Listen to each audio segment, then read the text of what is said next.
Kairos, a life story. From humble beginnings to a global reality spanning continents, Kairos has journeyed long. Babu Thundathil tells us about the magazine's initial years of faith, hope, and God's amazing providence. In the 1990s, JesusYouth flourished in Kerala with numerous ministries and a wide variety of activities. Prayer groups functioned in almost all parishes and campuses in the state. It was no different in Kozhikode zone. The programs conducted were so many that one ministry was unaware of activities in other ministries. Parents who sent their children to various JY ministries wanted clarity on what was going on. In order to clarify their doubts, some leaders were inspired by the Almighty to introduce a magazine for the zone. Thus, in 1997, the pilot issue of Kairos was published under the chief editorship of Shaji Kandathil and Aju Emmanuel, in charge of printing and publishing. None of us had any prior technical know-how of printing or publishing related matters. Just like Jesus chose ignorant fishermen as his disciples to carry out his plans and work his wonders for him, we were chosen to do our bit through Kairos. To begin, it was published randomly. Selling the magazine outside of Kozhikode zone had its hiccups. The JesusYouth central leaders and zonal leaders discussed the matter seriously and decided to publish the magazine under the leadership of the central team and leaders like Dr. Shaji Kandathil, Dr. Kozhikode, who was nominated into the editorial board. Questions arose to the relevance of a new magazine, as Jiva Jwala, the official magazine of the charismatic movement, was already in circulation. It was suggested that a youth corner in Jiva Jwala would serve the purpose, but the elders were convinced that with a layout, content, and language suitable for our youth, a magazine would be more attractive and effective. So the magazine was published at intervals, though not regularly, until financial problems emerged. The debt of the printing press kept mounting. Fortunately, after Rennie Niarkalum took charge as chief editor, the debts were cleared and a regular multicolor bi-monthly publication of the magazine was made possible. 2 years later, again in debt, I had to risk by pledging my property to raise funds to clear the debt in the press. I was not apprehensive to take the risk, as several messages poured in from people deeply rooted in prayer, affirming God's great plans for Kairos. It was his test of our faith to increase our responsibilities in the future. Gradually, the magazine gained popularity and recognition among the youth. The debt was mounting in the meantime, and we feared it might end abruptly. In the year 2000, a meeting of the editorial board was organized at the Bethania Retreat Center. Among us were two special invitees, Sunny Kakapalo and Manoj Sharian, both experienced in writing and circulation.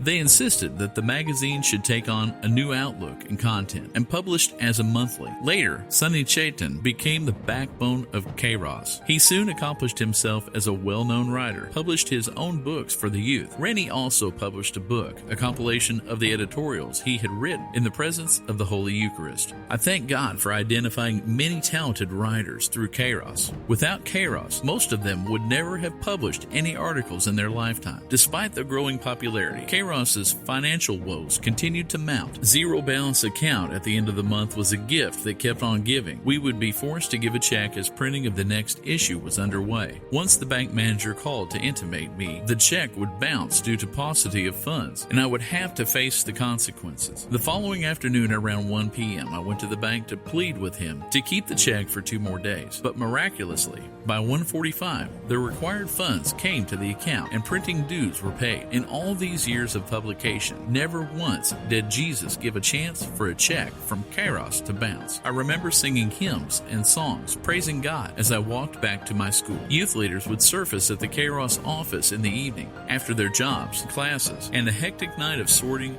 packing, and labeling would ensue for dispatch the following day. The whole night, magazines would be prepped amid prayers, chants, singing, and hymns, and recitations of the Holy Rosary. Occasionally, tired souls could be found dozing among the bundles. The first office of the magazine was set up in a building in Bethania Retreat Center at Pularampara, about 40 kilometers from Kozhikode City. Gradually, it was shifted to the city, closer to the printing press. For some time, the office space was offered rent-free in the house of Abi, a full-fledged Jesus Youth. Whenever new office premises were found, a room was especially set aside for intercession. Staff would assemble for morning prayer and then proceed to work. Many dedicated youth spend the entire day in prayer. I believe the magazine received a special anointing due to such days. Chevalier Benny Punathara, chief editor of Shalom magazine, was a source of constant inspiration. He would encourage us, even if you think it is impossible to publish the next issue, you should somehow make it possible to publish the magazine. Acceptance and support for Kairos will come by and by. Bulks of magazines were sold at convention centers at the Kairos stall. Transportation of the magazine would be by local trains, where we carried them on our heads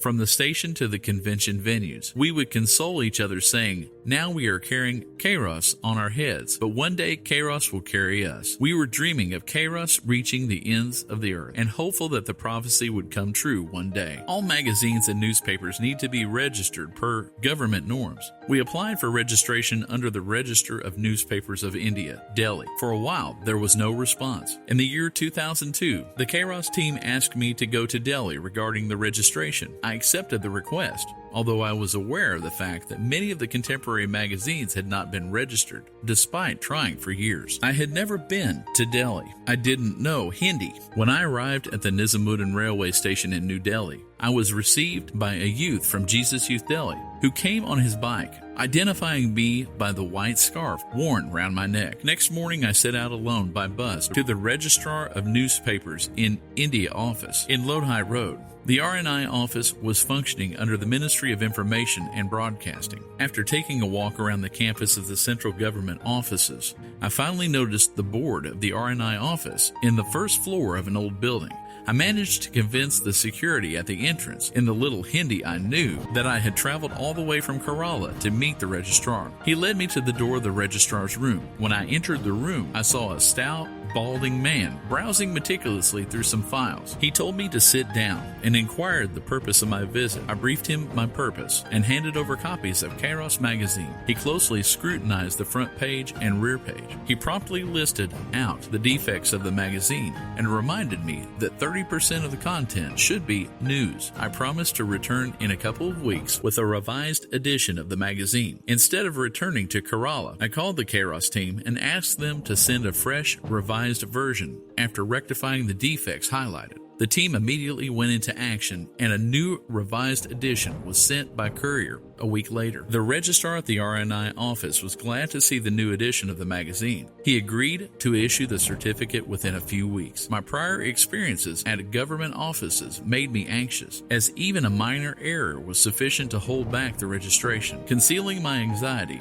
I asked for his personal phone number, which he gave without hesitation. A month later, there was no sign of the certificate, so I called him. He informed me the registration was in progress, and it would be ready in due course. After 2 months, the certificate arrived by post to our great excitement and joy. The great challenge Kairos faced was its circulation. Due to the Christmas season, a special edition was to be prepared. Each Jesus Youth was invited to send a Christmas special issue of Kairos to their friends instead of Christmas cards. They only had to send the money and address to the office, and the magazine would be sent to the address provided, costing almost the same as a Christmas card. This initiative turned out a great success. Sometimes we adopted very unconventional methods to increase the circulation of Kairos. Waiting for one's turn at a barber shop is an experience everyone with hair has endured. Instead of patrons reading crap as they waited their turn, we sent free copies of Kairos through sponsorships to most barbershops and libraries in Kerala. When Rennie went to UAE in 2007 to promote the magazine subscription, many employed youth were ready to sponsor this project, and 20,000 copies were printed, the highest number printed until then. Subsequently, we received many letters from Muslim and Hindu friends who wrote us saying that they were touched by the magazine. At all of our prayer meetings those days, we would pray for an English edition of Kairos magazine.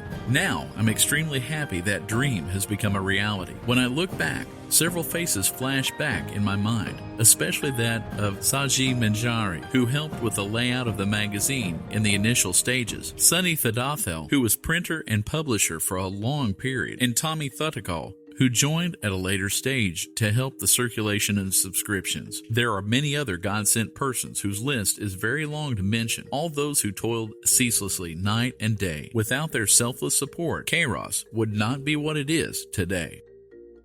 A retired headmaster, Babu Thundathil, is from Kozhikode, South India. He was one of the pioneers of Kairos magazine and currently associated with Malabar Sports Academy.